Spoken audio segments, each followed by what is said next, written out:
as we come to you to receive the food of your holy word.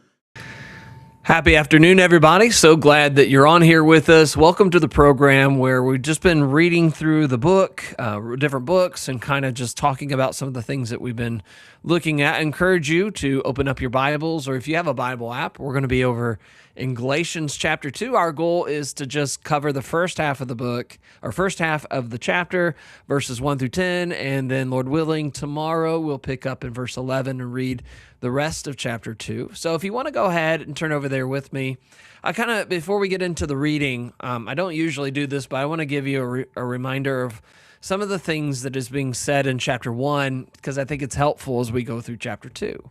So remember, Paul, his main point was, hey, I didn't get the gospel that you're abandoning for another, which is not another, but it's actually a perversion of the gospel. I didn't get that from man. I didn't receive it from the other apostles. I got it from Jesus himself.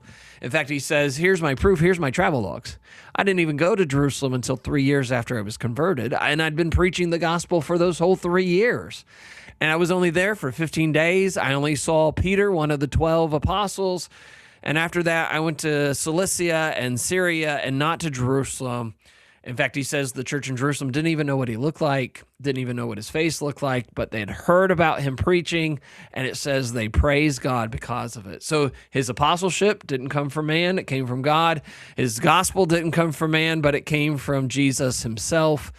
Now in chapter 2, Paul's going to make a different point, kind of back to our travel logs, back to Jerusalem, in fact, but what I think he's covering is Acts 15.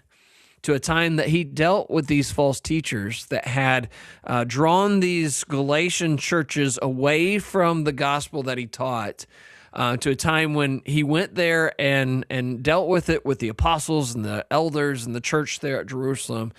And so I notice it says at the very beginning here, we'll point one thing out before we read. It says, then after 15 years or after 14 years, I'm not sure if that's after 14 years of him after he was converted or after 14 years of the 3 years after his conversion that he went to Jerusalem. It doesn't really matter, honestly. It's just for 14 years later, a time later, he went to Jerusalem and he gathered together with the church and the leaders there and dealt with these false teachers. So let's go ahead, pick up there in chapter 2, verse 1. That's where we're going to be reading, chapter 2, verse 1. And, chapter 2, verse 1. Let's read together. It says, after 14 years, I went up again to Jerusalem with Barnabas and took also Titus with me. And I went up by revelation and communicated to them that gospel which I'd preached amongst the Gentiles, but privately to those who were of reputation, lest by any means I might run and had to run in vain. Yet not even Titus, who was with me, being a Greek, was compelled to be circumcised. And this occurred because of false brethren secretly brought in, who came in by stealth to spy out our liberty which we have in Christ, that they might bring us into bondage, to whom we did not yield submission even for an hour, that the truth of the gospel might continue with you. But from those who seemed to be something, whatever they were, it makes no difference to me. God shows personal favoritism to no man, for those who seemed to be something added nothing to me. But on the contrary, when they saw the gospel for the uncircumcised had been committed to me, as the gospel for the circumcised was to Peter. For he who worked effectively in Peter from the apostleship to the circumcised also worked effectively in me towards the Gentiles. And when James, Cephas, and John, who seemed to be pillars, perceived the grace that had been given to me, they gave me and Barnabas the right hand of fellowship, that we should go to the Gentiles and they to the circumcised. They desired only that we should remember the poor, and the very thing which I also was eager to do. Okay, so we're going to look at just the first couple verses here, really the section of verses 1 through 5, and we're going to talk about that for just a few minutes, and then we'll look at verses 6 through 10. But look what he says. He says, I went up to Jerusalem with Barnabas and also took Titus with me. Now, Acts 15, verse 2 says, Paul, Barnabas, and certain others. still consistent with all of this, but he says, I went up by revelation. Now, Acts 15, verses 2 through 3 says that Paul and Barnabas went up because they were sent by the church. But I don't think that's a contradiction. In Acts chapter 10, remember why Peter went to Cornelius' house. It says the men came and called for him, but also the Spirit called them to go. And so it was both, and it could be both here. He says, and when I went, I communicated to them the gospel which I preached amongst the Gentiles. So he says, hey, look, this is the message that I was preaching when I went to all these Gentile places. And so that was important, and that's going to be important. Remember, he didn't get the message from them. He got it from the Lord. But notice what he says. He says he was doing it privately to those who were of reputation. First off, he met with those of reputation. Not sure who that was. Probably, we'll see it later on in verse 9, that he met with James, Cephas, and John, or James, brothers, Jesus' brother, Peter, and John. But also notice it says he met with them privately. That's interesting because Acts 15 was actually a public meeting. And so I think before Paul met with the church publicly, he met with these people of reputation privately to show them what he was preaching. I think it was a very wise idea because, number one, what if Paul was preaching that you needed to be circumcised in order to be saved? Or what if the church at Jerusalem was teaching that you needed to be circumcised to be saved? What would have happened to the church? Could have divided? Could have split? I mean, nothing good could have come from that. Then he says, lest by any means I run and had run in vain. And I don't think he's debating over the message. Paul knew that he had the truth, but I'm sure he had some questions about the apostles. In fact, in Acts chapter 15, it said the false teachers were claiming that they had come from Jerusalem. In other words, they're probably saying that the message they received had come from the apostles themselves. And perhaps Paul was a little leery about the church at Jerusalem because of what the false teachers were claiming.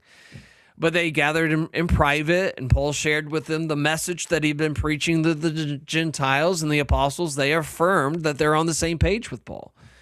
That the gospel, which is not another, it was a perversion of the gospel, didn't originate from them, didn't originate from Paul, and so they're all on the same page. They're preaching the same message. That'll become more clear as we go through here. He says not even Titus was convinced to be circumcised. I think the reason why Paul brought Titus was because he was 100% Greek. He was kind of Paul's test case. You think about it. Number one, Titus heard all the arguments that the false teachers were making, and he wasn't convinced that he needed to be circumcised. And number two is proof that Paul wasn't teaching that you needed to be circumcised in order to be saved. And so Paul didn't force him to do it. The church at Jerusalem didn't force him to do it. So neither Paul nor the church at Jerusalem were teaching this. Look down at verses 4 and 5. We see why Paul went. It was to address the false teachers who were sneaking in and were troubling the churches there at Galatia and other places. They had this espionage mission. They came in by stealth. They were spying out. They were sneaking into these churches. They were exploiting these new converts. And notice what he says, to whom we did not even submit even an hour, that the truth of the gospel might continue with you. They didn't even give them a minute of their time. Think about it.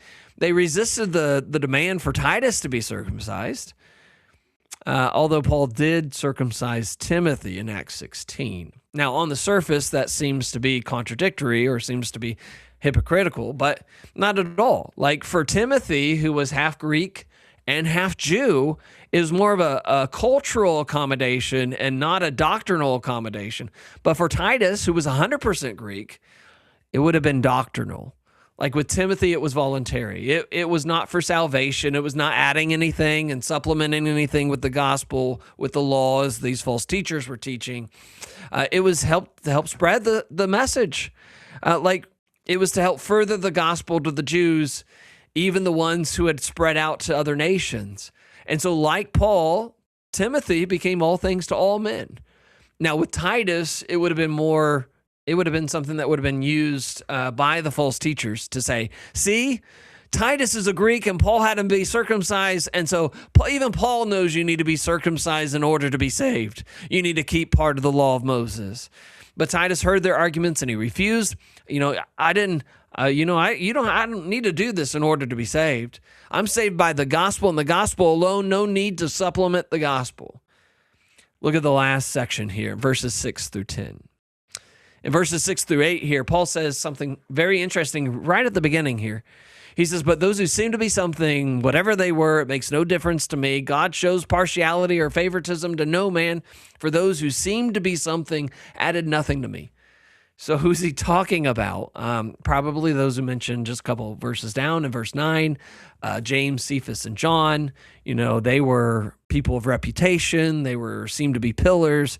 They were leaders in the church.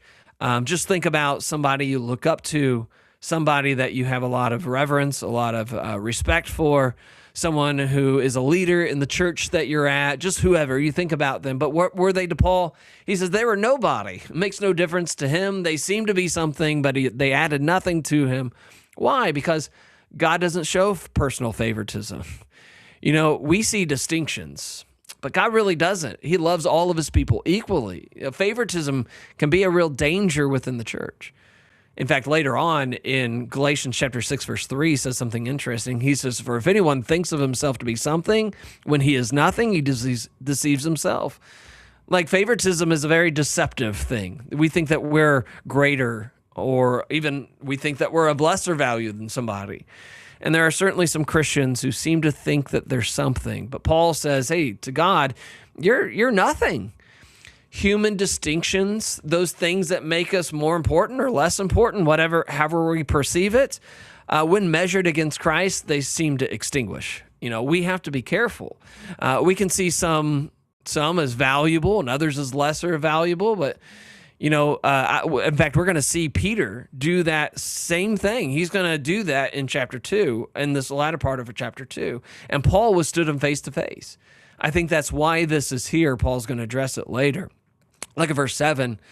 What difference did these pillars see between Paul and the other apostles, though? No difference. Same message.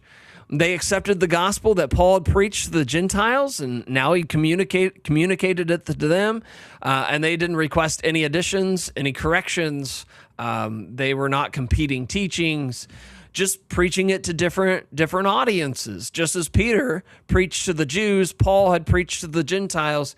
Same gospel, same message, same spirit that worked effectively in Peter with the circumcised is now working effectively in Paul with the uncircumcised.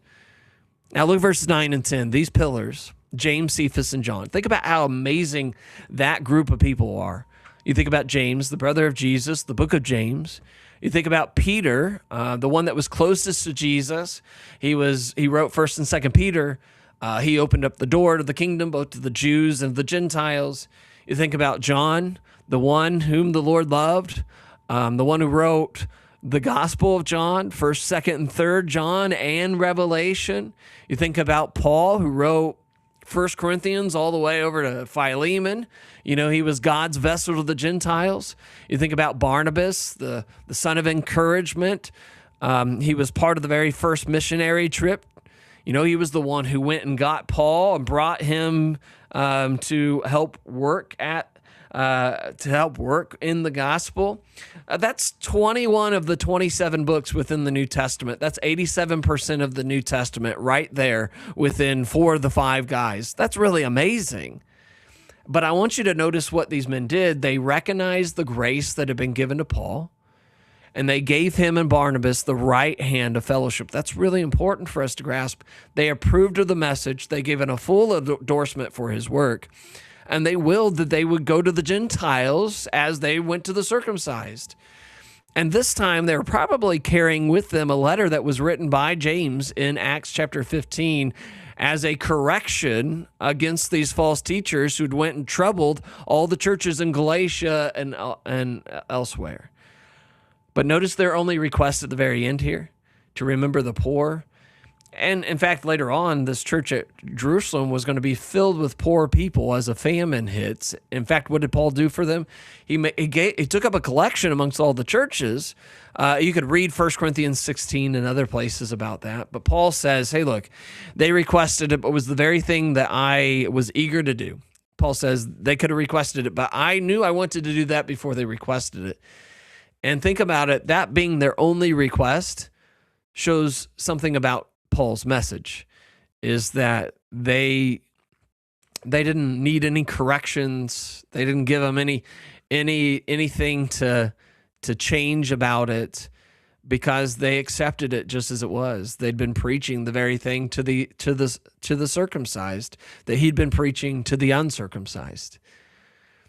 Okay, there was a lot contained within those first 10 verses that we just looked at, and Lord willing, tomorrow we'll pick up in verse 11, and we're going to look at a circumstance that kind of emphasizes some of the things that we saw within this first part of chapter 2, but a situation where Paul has to address Peter, who got carried away with, and Barnabas, who got carried away with some things that they shouldn't have got carried away with. I appreciate your time, appreciate the attention, encourage you to keep reading, keep studying, keep looking at and really meditating and ruminating on what we just read. Don't just put it down and put it away, but instead get it out in your mind and be thinking about it. Maybe read it for yourself again today. Appreciate your time and attention. Hope everybody has a great rest of their day. God bless everybody.